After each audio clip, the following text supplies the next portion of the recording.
Here at Vibe Science, ultimately, we're here to empower you to your best self. It's about mind, body, and energy. And you know what? When you work out a lot, when you're eating a healthy diet, it's hard to get enough sodium. It is one of the most important factors in hydration, and hydration controls so many variables of how we feel, how our brain thinks. That's why we're proud to partner with Warrior Salt. Hey, we like to take the BS out of stuff. This is no bullshit, just electrolytes, straight fruit powder and salt, the real deal. I love this product because it's simple. Sometimes we get overcomplicated in the supplements we take, but all I know and what I've learned and the science has proven is you have to have enough salt for that balance of hydration. This stuff mixes really easy with water, as you see. You got to be watching the YouTube to get the full effect of this. How easy that mixes in, and a very simple citrus flavor that's delicious, easy to drink, and perfect before and after the exercise to stay hydrated. Look, if you're already thirsty, you've waited too long. That's why you need Warrior Salt, official partner of Vibe Science and Ryan Alford. Delicious, and will keep you hydrated all day long. On today's episode of Vibe Science, I talked to Mitchell Osmond, founder of Dad Nation. Talk what it means to have deep relationships with your wife and your children, and how to get on the same framework and wavelength with your children and with your wife, because ultimately those relationships are what matters. Love what Mitchell's doing. And look, if we want to live to our highest mind, body, energy, our best selves, it starts with our relationships, our happiness at home, at work, and in life. That and more today on Vibe Science. If I got any shot at being successful in all areas of my life, being the best man, husband, father that I know I could be, then I'm going to make my entire life about it. I'm going to surround myself with men who are also after this. I'm going to help teach men to do the same. Masculinity is driven by a sense of purpose, by accomplishments, by mission, by building. That's why we do so well at work, because we can create strategies, we can improve customer experiences, we can drive the revenue, reach out to people in your network, because they're going to call you up, they're going to hold you accountable, and they're going to also, just by where and how they're living, they're going to show you what's possible for yourself. This is Vibe Science, a top 100 wellness podcast presented by the Radcast Network, breaking wellness barriers and making health truly personal. Here's your host, Ryan Alford. Hello, and welcome to Vibe Science. We're always here to take you to your highest vibe. About mind, body, energy. It's the power of three. So I think we're going to get into a little bit today with our guest. He is Mitchell Osmond. He is Dad Nation leadership consultant, executive coach, and seems like a pretty nice guy if you ask me. What's up, Mitchell? Not much, man. Glad to be here today, Ryan. Looking forward to having this conversation, brother. Hey, it's important. I like what you're doing. A couple guys I know that, us talking pre-episode, I now see the differences, but that work with men, high-performing men in some ways. You definitely have what feels like some fresh ground and some much-needed ground that needs to be kind of talked about with relationships. And so that's what attracted to me, like peripherally from 70,000 feet as we analyze guests and things. But then talking to you pre-episode, I really, I think it's just important to talk about these things. I think men... And we've got a good mix of men and women that listen to the show, but we definitely skew a little higher male. And I think some of the things that you can get underneath, a lot of men struggle with but want to be better. But the only way you get better is to know and learn and to practice. We don't sometimes carry that over to relationships, but it's true. But Mitchell, talk to me about what you're doing with Dad Nation, some of the challenges you're tackling, and all the stuff that could help our audience. Yeah, I would love to, man. So like you said, name is Mitchell Osmond, a founder of the Dad Nation, coach to high-performing men, and host of the Dad Nation podcast, right, which is ranked in the top 10% globally with over 33,000 monthly listeners. And the hard truth, really, what I'd love to talk about today is this idea that career-driven men and husbands all around the world are checked out, stressed out, and burned out. And they're struggling. And it is what it's fact, right? And so, for example, we know that we were talking about this a little bit earlier, that up to 90% of divorces in the US are initiated by women. And this is the pain that I see every single day. So I help men reclaim their home, their health, and their happiness. And I'm on a mission to transform the lives of 500,000 men through media and mentorship so that they can show up just as powerfully at home as they do at work. Does that make sense? It does make sense. And I'd love to know how we're going to do that. Yes. Hey, but look, I love, I'm a firm believer that what doesn't get measured doesn't improve. Mm-hmm. And, having firm goals with what you're trying to accomplish gives you, meters to hit and keeps you focused. So, hey, practicing what you're preaching. Yeah, absolutely. And at the end of the day, man, that's actually why I started this, Ryan, was because, I come from a crazy story of trauma and dysfunction and all that kind of stuff. And I almost sabotaged my entire life. I was on the verge of divorce. I was $100,000 in debt, 60 pounds overweight, medicating with drugs and alcohol to cope. And I was a high performing leader. On the outside, it all looked great. I seen all this professional success, but on the inside, my personal life was a mess. And so that's, when I transformed my life and I began to help others do it, this is why I started what I'm doing, was at the end of the day, because it's selfish motives. Because I was like, if I got any shot at being successful in all areas of my life, being the best man, husband, father that I know I could be, then I'm going to make my entire life about it. I'm going to surround myself with men who are also after this. I'm going to help teach men to do the same. And so that's the only option I have, man. Mitchell and I really dig into the relationship you have with your wife and how you're really on different wavelengths. Men think a certain way, women think a certain way. But I love this framework that Mitchell sets up on the show for how to have the right questions that will lead to a better relationship with your spouse right here. What's the key then? Because I think you're nailing it. And I think your personal experience comes to this, because I think we talked pre-episode, a lot of high-performing men. I love this setup. I've heard this from guys. I've seen and read about it. Hey, they're the boss at work. But man, they go home and they are not the boss. Mm-hmm. They don't feel like the boss. They don't act like the boss. And they're a bit lost. Mm-hmm. What's going on there, and how are you helping solve it? Yeah, so good. Well, let me unpack maybe a little bit as to why I think this is happening. And then I'd love to give your listeners a framework that I use with my one-to-one clients that can help solve sort of where we're at.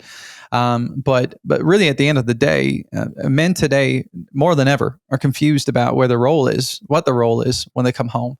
We're not living in the 50s and the 60s anymore. We're in the 2024, 2025. And so the things have changed. Our culture has changed. And so first of all, we need to understand that even just the word masculinity, you can barely even say that word without getting canceled these days.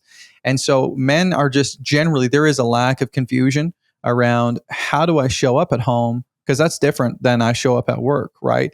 The number two reason why we see this challenge is because we go to work, and when we talk about the masculine essence, as a man who, and our essence is how we're wired. Now, I'm using generalizations, but masculinity versus femininity. Masculinity is driven by a sense of purpose, by accomplishments, by mission, by building, and so that's why we do so well at work, because we can create strategies, we can improve, customer experiences, we can, drive the revenue, and so we get paid to solve, we get paid to fix, to bring solutions all day, and we're rewarded for it. It's very tactical. It's like, well, I know how to measure success in the workplace because I get a performance bonus. I close more contracts, or whatever the case might be. So not only is it tactical, and then I can measure it, the success, but it also is in alignment with how I'm wired, right?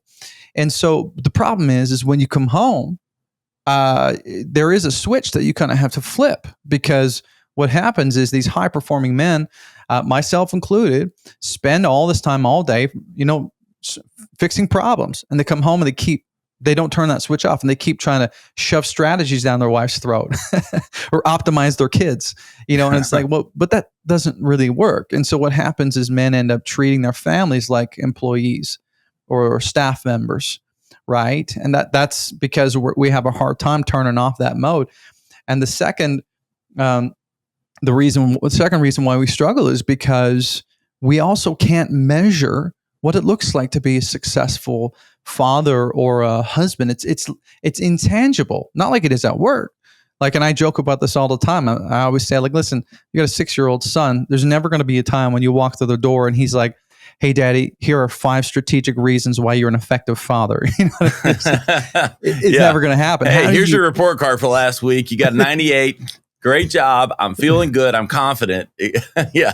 In the last quarter, I've been happy as a son. Here's how we can improve for Q4. And it just doesn't work that way, right? Yeah. And so we wrestle. My wife gives me that, but their grades are a little lower, Well, that's the thing, right? And so we wrestle because we can't quantify success, but we're driven by success, especially high performers, right? And so what happens is the wife says, I don't need you to fix this. I don't need you to give me a strategy. I don't need you to optimize our family. I just want you to be here. I just want you to listen. I just want you to validate my emotions. And so what happens, Ryan, is we get stuck in this cycle where we come home and a man's greatest 2 needs are to feel respected and to feel competent. Okay. Now, if he feels disrespected or incompetent in any area, that's going to cut the deepest of anything else. Now, this is great. I know we're talking to the men, but this is great if you're a woman and you're listening as well, because I'm going to give you some great tips on how to love your husband. That is a key for a man. Like, so, and I do this all the time. I'll ask a room of, say, 100 men, 200 men. I'll say, hey, would you rather hear the words, I love you or I respect you? 95% of the room will raise their hand when I say, I respect you. Men, the vast majority of men would rather hear words like that, or I believe in you, rather than I love you. And when a woman hears that, she's like, what?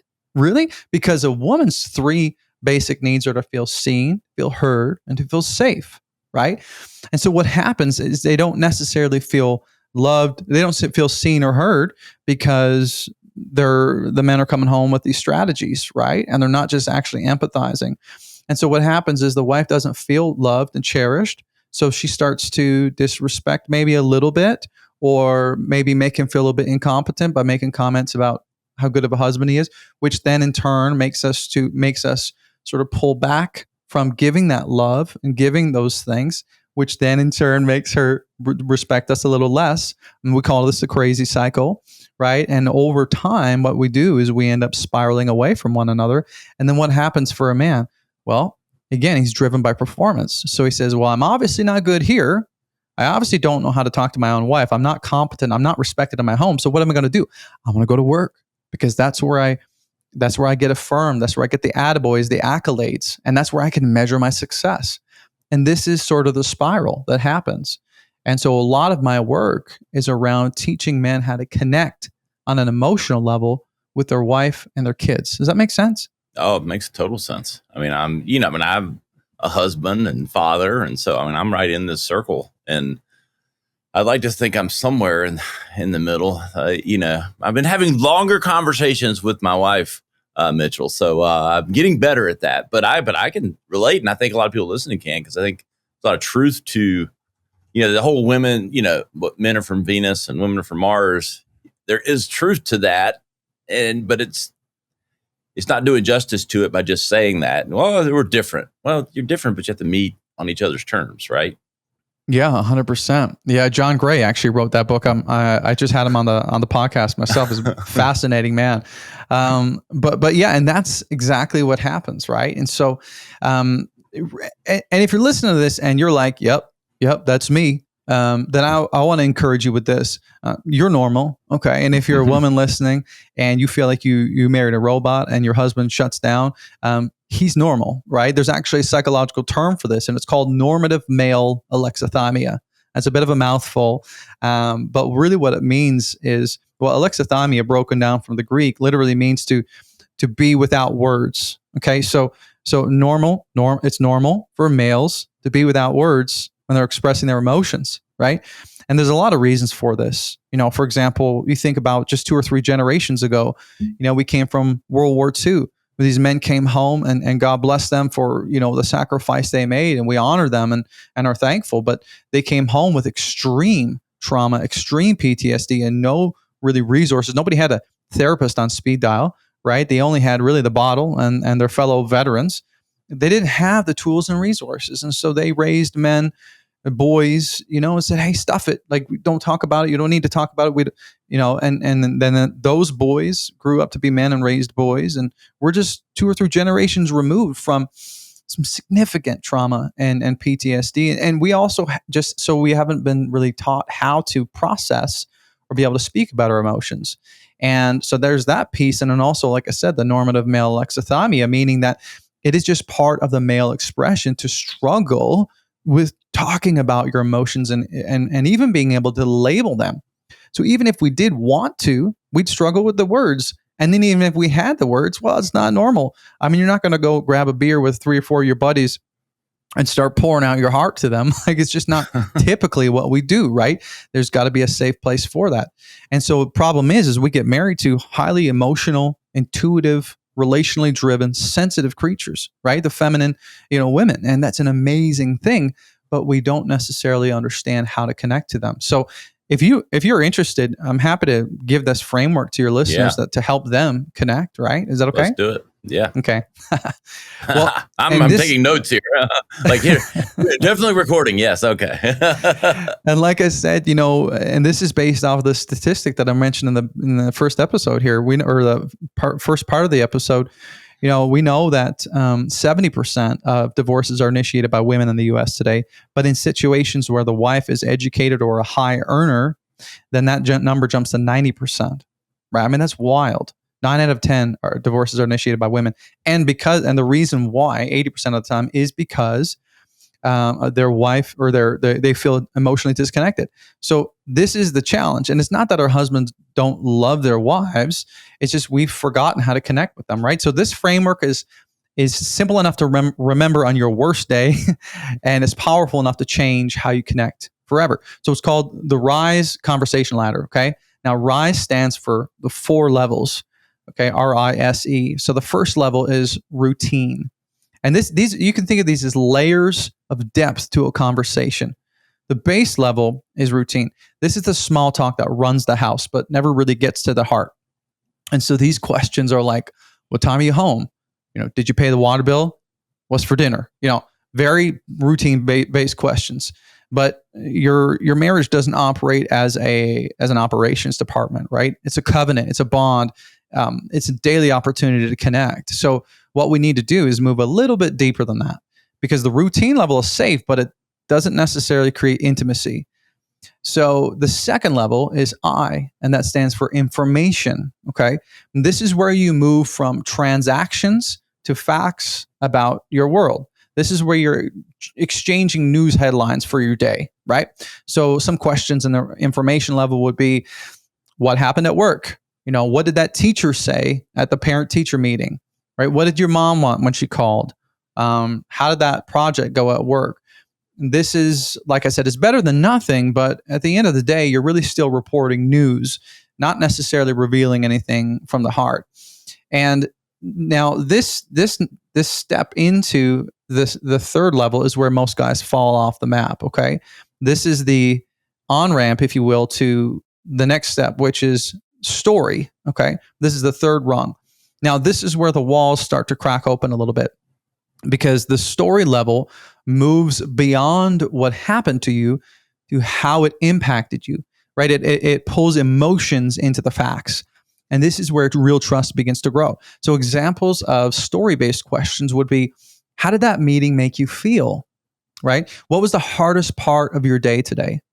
And or like, what do you wish that I understood better about what you're dealing with right now, right? And this is where you kind of drop your guard and you give your wife permission to as well. And now this is the tricky part for us as men, and we avoid this because we automatically think that if she shares a negative emotion, that we have to fix it, right? But it's not your job to fix her feelings. She needs you to hear them without flinching, right? So now we go into the fourth and final, the deepest level of conversation. This is called essence, E for essence. And this is where intimacy is born. Essence is about meaning. It's like the inner world that few people get invited to. This is where her fears live, where her questions, or spiritual questions live, or where her wildest dreams live. Right. So some examples of questions that would be these essence level questions would be, what's something that's been on your heart lately that you haven't said out loud? Right. What's one thing that you've been believing for or praying for that you haven't told me? Right. Or another one could be, what dream kind of keeps tugging at you that you wish we talked about more? And I love this question. I actually just asked my wife this a couple nights ago when we had a fire in the backyard. I said, what would you love for our family to do, be, or see in the next 5 years? And what's great about these questions is this is what your wife wanted when she said, I want to feel close to you. Right. But again, the payoff here is real, but so is the risk, because going here means that she might share fears that you can't fix, or she might share dreams that might be difficult to make happen. And so you can't go into fixing mode or strategy mode. You got to just let her speak to you. Does that make sense? Yeah. And I think you nailed probably like my biggest question a little bit. You kind of went there, which is sometimes you're going to get answers you don't necessarily want. And I think the struggle might be, and I would be curious, like, if you don't like the answers you think they have, speaking from the husband, does this mean that you have an irreparable disconnect in what you both want from life, and it's probably irreconcilable? No, I don't think so. I think that's just a part of all relationships. There's going to be times where we hear answers that we don't necessarily want. This happens in business with our, new clients or employees or whatever. It's just a matter of having a conversation about, it's just a matter of getting curious, right? And like how to reconcile that, how to repair that. Nothing is beyond, repair, I believe, if two people are willing to put in the work. But the question is how willing are you to be humble enough to sit there and work through it, right? Because at the end of the day, either option is painful. You hear the honest truth and you work toward repair, which is painful, or you keep ignoring and not have the conversation and have her distance herself more and more and more emotionally, and you eventually get served divorce papers, right? That's going to be painful as well. And so, Jim Rohn, which I'm sure you've heard this quote before, this idea that we all struggle with one of two pains, the pain of discipline or the pain of regret. Right? The difference is discipline weighs ounces while regret weighs tons. Well, you could take that, and instead of the word discipline, you could say, honesty, right? Or whatever the situation is. Which pain do you rather feel? One that means getting real and having to lay down your ego or lay down your pride and say, hey, how can I love you better? How can I support you? When I said those 3 basic needs that a woman has to feel seen, heard, and safe, I encourage my clients all the time to have that conversation once every 3-4 months. Hey, how can I make you feel more heard? How can I make you feel more seen? How can I make you feel more safe in this home, in our relationship? But the challenging thing is you have to have the courage to accept whatever she's going to say. And that's going to be painful. But like I said, less painful than the alternative, which is to let things drift. And so that's at the end of the day, what we have to do is face it and be honest. Mitchell and I really start to delve into what it means to have and build upon these relationships and the work that it takes, and that having a coach and mentor work with you is really essential. It's hard. We practice so many things in life. We need to practice and understand how to empower ourselves to have better relationships with both our spouse and our children to ultimately live to the highest vibe. How do people get started on this process? I think some people like to think that I'm somewhere in the middle ground of this as a father and a husband. Like I do think and work on these things as a father, but I think for someone that might be listening, I guess it can be wrapped in both how they can work with you, but also just in general, how to get this process started. What are the how do we crawl, walk, and then run? Yeah, totally. Well, Ryan, I'd say this: there's a community aspect, there's a coaching aspect, right? For sure. And so when like I shared a little bit about my story, but when I took ownership of my life within 18 months, I paid off that 100 grand of debt, completely restored our marriage, lost the 60 pounds, got clean, sober, focused, and that's a year and a half. It was crazy, but that's because I surrounded myself with 5 men who my ceiling was their floor. They lived where I wanted to go. And so I think the first step is to reach out to men in or women, whoever you're, whatever gender you are listening, reach out to people in your network that is that for you, right? Because they're going to call you up. They're going to hold you accountable.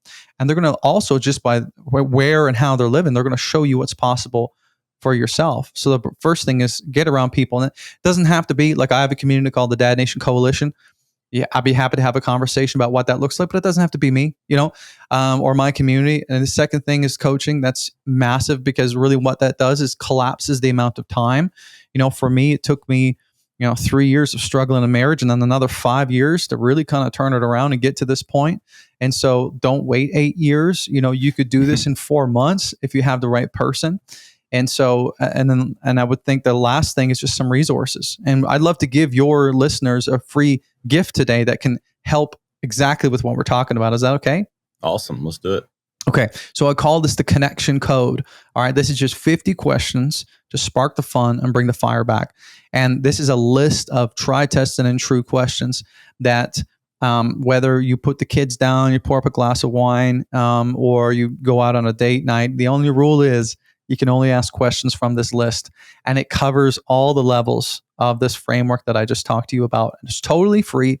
And my clients love it. I know I've gotten emails from women all around the world being like, who was that man who took me on a date last night? Because he was, it was a whole different level.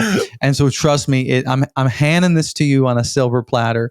If you're listening today and you feel like, like the statistics, like we talked about, you feel like you clam up and you don't know, or maybe your conversations, your date nights ended up looking like board meetings, you know what I mean? Or you went from soulmates to roommates. Well, if that's the case, then this is for you. And if you go to dadnationcode.com/code, download it and use it. And that would be my 3 suggestions. So get into a community, get talking to somebody who can help you collapse that time through coaching, and then get some resources. Change your inputs, really. And we know this to be true in business. You want a different output? Change your inputs. This is true in every aspect of life. You want a better relationship with your wife or connect with your kids on a deeper level? Change your inputs. And that's really what we're doing at the end of the day. I love it. Mitchell, man, important stuff. I think it's not talked about enough, but I think this is the key. We talk about mind, body, energy. Well, if you're married, man, and you have kids, it starts with your relationships and improving and investing time, money, energy into something that you've already invested a lot in. And so I love the comment about regret versus being pound. I've heard a lot of his quotes, but that's the biggest one. Regret weighing pounds and discipline weighing ounces. So Mitchell, I really appreciate what you're doing, brother. Hit what's the social things like that where people could follow anything you're doing. Yeah, I mean, you could just Google the Dad Nation, but I'm on Instagram, at Dad Nation Co. You can check out the podcast, Dad Nation Podcast. Honestly, without sounding vain, if you just Google Dad Nation, you'll find me. But I keep it simple, man. I tell people I do 3 things: content, courses, and coaching. Okay, so content, like I said, the podcast, Instagram. Courses, I'm working on a course called the High Performance Husband, which has everything I teach my one-to-one clients in a self-guided tour program. And then the coaching, of course, if you're listening to this and you want to take it to the next level, crank up the heat and get serious about this, then I'm happy to have a conversation about what that could look like. But yeah, I'll give you all the links and you can put them up, and would love to reach out to you if you're listening and you're a man, husband, and father and you want to get to the next level. Let's talk. Appreciate you, brother. Thanks for coming on. Thank you, man. It's been a pleasure to have this conversation. Hey guys, you're going to find us, vibescience.com. We'll have links to all of Mitchell's stuff. We'll have all of that. I want to get that questions myself. I'm already making some mental notes from this. We can all get better as men. Look, it's what I believe, but we're the leaders of the home. It starts with us. Mind, body, energy, relationships. We'll see you next time on Vibe Science. The content discussed on this show is provided for reference and educational purposes. The content is not an attempt to practice medicine or provide specific medical advice. Always consult your personal physician for medical advice and proper diagnosis. Thanks for listening. This is Vibe Science. To learn more or watch full episodes, visit vibesciencepodcast.com. Here's to discovering your highest vibe.